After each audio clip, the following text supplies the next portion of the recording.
presenta.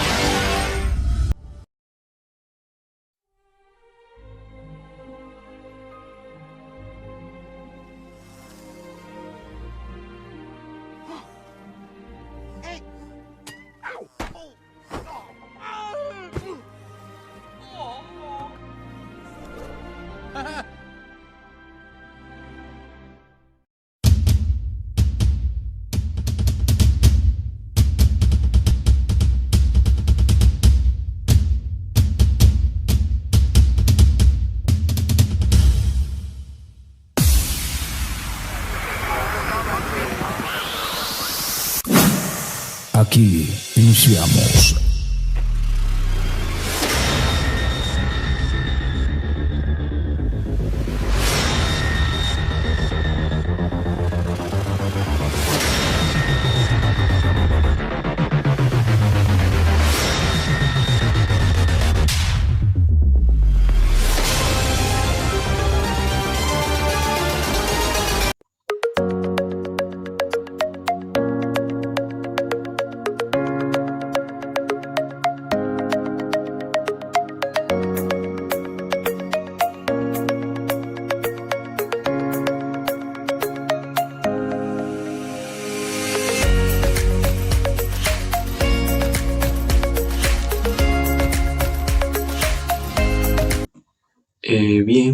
Sean muy bienvenidos todos los presentes, a todos los que se vayan conectando a este vivo. En esta oportunidad nosotros hablaremos sobre el censo y su situación actual en Bolivia. Para poder entender lo que hemos hecho es dividir la transmisión en 4 partes, lo que son introducción, donde hablaremos la historia del censo y su influencia que tiene en los mercados agregados. Luego, como segunda parte, está lo que es la variable de stock o existencia, es decir, qué variable es el censo y su relación que tiene con las demás variables. Como tercera parte tenemos el censo y la falta de información periódica de la información. ¿Qué pasaría si nosotros, o en todo caso el gobierno, cuenta con una información que no ha sido actualizada en el momento oportuno? Como cuarta parte tenemos lo que son conclusiones o sugerencias. Trataremos de dar algunos puntos. Dentro de la introducción tenemos lo que son las cuestiones y controversias del censo a lo largo de su historia. Como primero tenemos el censo de 1950, de que este fue uno de los principales censos o mayores censos de la historia de Bolivia, en donde se incluyó preguntas sobre la raza y el origen étnico de la población. Sin embargo, se dieron varias cuestiones y controversias en la cual mucha de la población o muchos de los bolivianos dijeron que incluir las preguntas de origen étnico y de la población o incluir preguntas de diferenciación racial iba a ser perjudicial para poder lograr o incluir a la población, y que incluso hoy en día sigue siendo criticado y debatido por los economistas. Después vinieron los censos posteriores.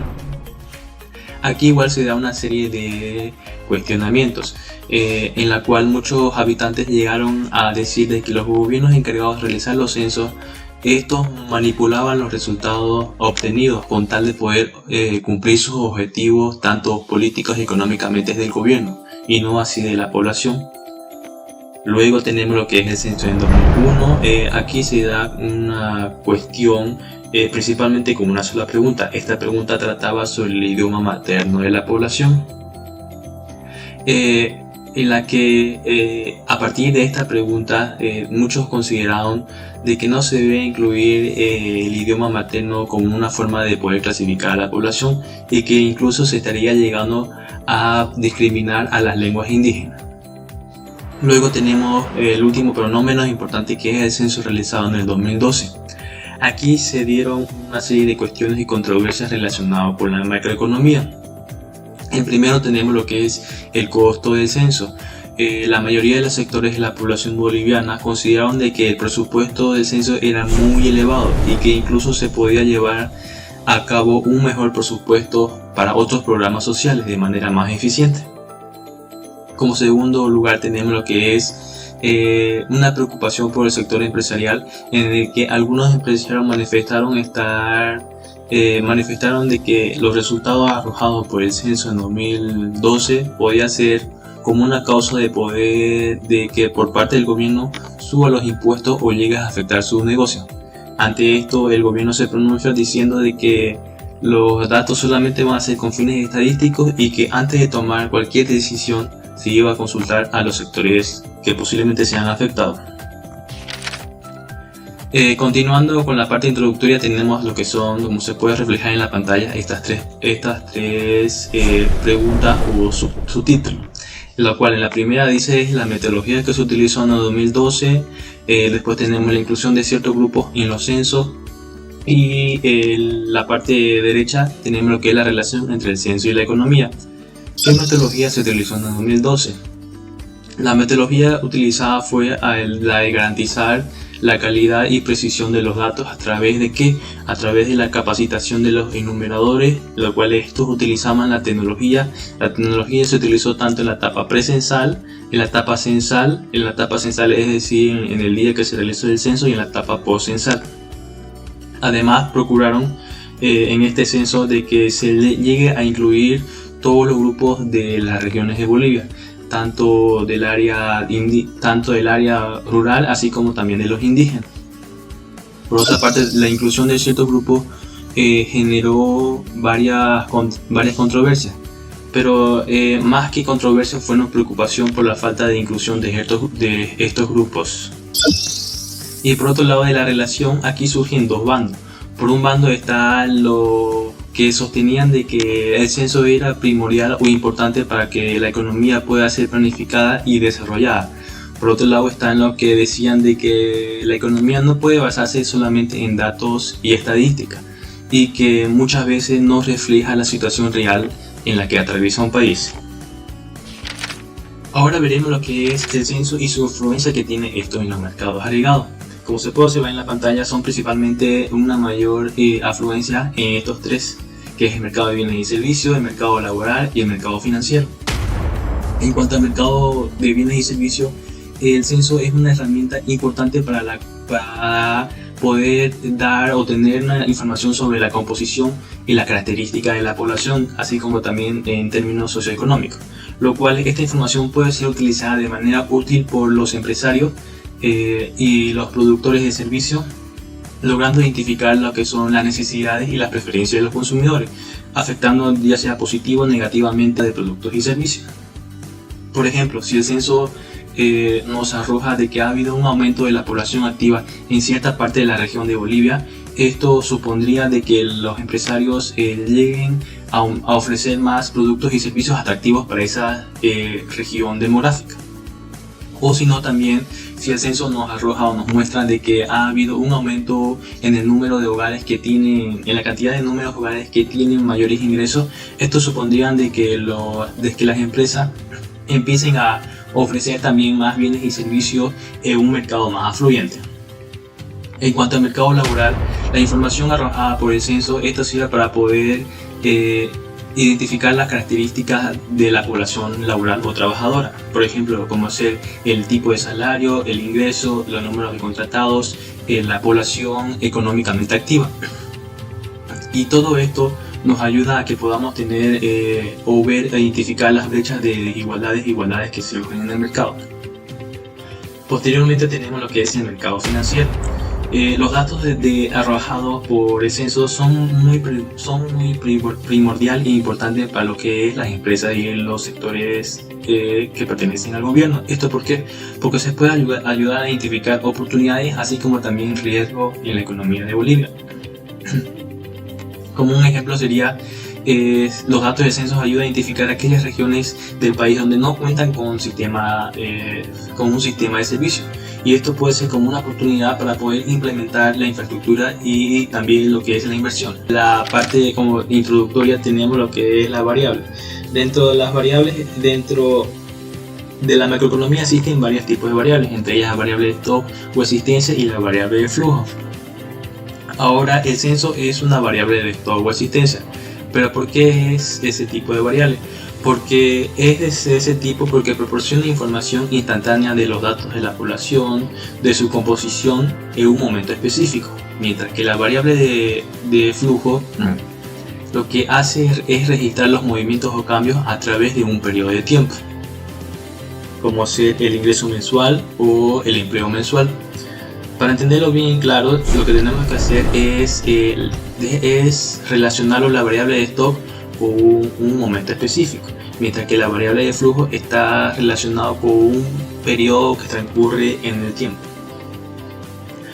Dentro del censo surgen varias otras variables, las cuales estas pueden estar relacionadas entre sí de diferentes formas, y dando así lo que es un tipo de relación de causa y efecto. Por ejemplo, el nivel de educación puede estar relacionado positivamente con el ingreso. ¿Qué quiere decir? De que a medida que aumente nuestro nivel educativo, probablemente mayor sean nuestros ingresos. De la misma manera, como se puede observar en la parte derecha, el empleo y la ocupación está relacionada con los ingresos, puesto que hay algunas ocupaciones que tienen más ingresos que otras. Otro tipo de relación sería de la pobreza, que se relaciona también, pero de manera negativa con el ingreso, lo cual esta pobreza puede verse reflejada en el crecimiento económico. Entramos en lo que es a la segunda parte de nuestro tema, que vendría a ser la falta de la actualización periódica. Se puede decir que el principal problema del censo es la falta de la actualización periódica en un momento oportuno o en el momento, o que hay muchos retrasos con esta actualización. Es así que ahora entramos a lo que serían a las causas de la no realización del censo en 2022. Existen muchos factores, como sería el hermetismo de la información. En el mes de abril del año pasado surgieron más de 2 marchas por parte de la civilización pidiendo de que se lleve un censo transparente, y asimismo lamentaron de que haya hermetismo o de que se oculte la información. Ante estas movilizaciones se le sumaron las voces de los alcaldes pidiendo de que se muestre el proceso de las actividades. Sin embargo, a pesar de sus peticiones y de poder tener constantes reuniones, no fueron escuchadas. Luego tenemos lo que es la demora de la actualización cartográfica. En el mes de mayo, el trabajo de campo para poder actualizar iba tan solo en un 17%, que mayormente eran de la área urbana. Así siguió traspasando el tiempo hasta que el viceministro de Autonomía, Álvaro Ruiz, manifestó de que se sentía preocupado porque no había un gran avance con respecto de esta parte en la área rural, incluso que ni siquiera habían comenzado, a falta de 3 meses de que se realice el censo. Otra de las dificultades es de poder adquirir los dispositivos móviles para poder actualizar la cartografía. De la misma manera, el viceministro Álvaro Ruiz manifestó de que esto se debe a la guerra que ha habido, la guerra en Ucrania y los factores de la pandemia. Esto provoca de que se suban los precios de los dispositivos, así que también se dificulte la distribución de los mismos. Luego está lo que es una escasa coordinación. Los municipios eran los más interesados en poder participar en el proceso censal, incluso querían crear una comisión para poder ayudar en la parte técnica. No solamente eran los municipios, sino había otras demás organizaciones que querían ser parte. Sin embargo, al final de todo, no hubo una clara coordinación, un acuerdo mutuo entre el INE y estas organizaciones que querían ser partícipes, llegándose al final mostrar la falencia. Otro factor sería lo que es que a última hora se da la aprobación del presupuesto. En el mes de julio del año pasado, la Asamblea Legislativa aprobaba la ley para otorgar el crédito de aproximadamente 100 millones por parte del Banco Interamericano de Desarrollo. Pero eso fue una de las causas por la cual no se pudo realizar el censo. Por último tenemos lo que son los últimos 2 factores, que es el coronavirus y el clima. Se creía de que a finales o los últimos meses del año pasado iban a aumentar los casos de COVID, incluso llegando a tener una 5ª ola. Por parte del clima, las constantes lluvias o cambios de temperamento hizo de que específicamente el departamento Beni pidiera de que se postergara la fecha de realización del censo. y que para evitar problemas con el traslado técnico.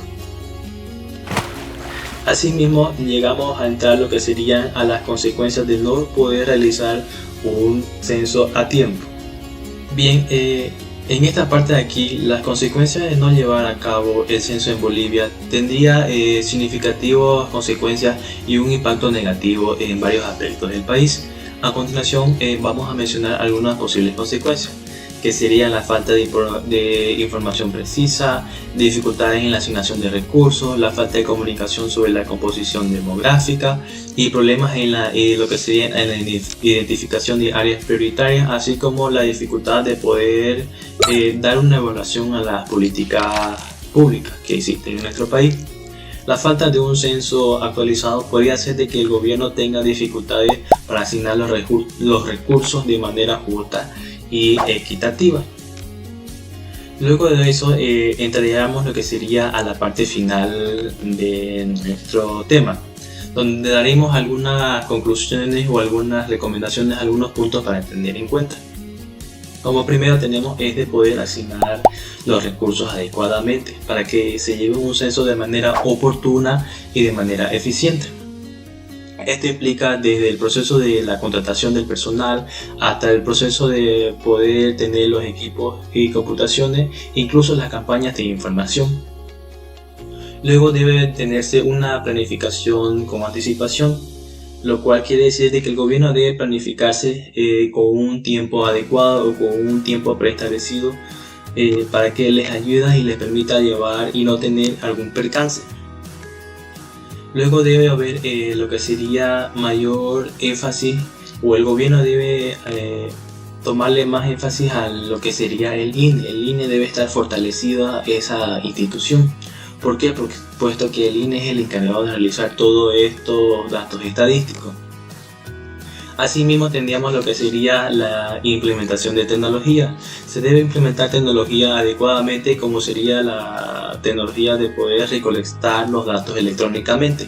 Esto ayudaría a reducir incluso los costos de los mismos y de que se lleve de manera más eficiente y eficaz. Es así que damos por concluido lo que sería nuestro tema del día de hoy relacionado con el censo. Muchas gracias por su atención y que haya sido de buen provecho para que puedan adquirir conocimientos y por qué no aplicarlos en nuestra comunidad que tenemos nosotros. Este sería nuestro primer tema. Posteriormente estaré dando una segunda extensión.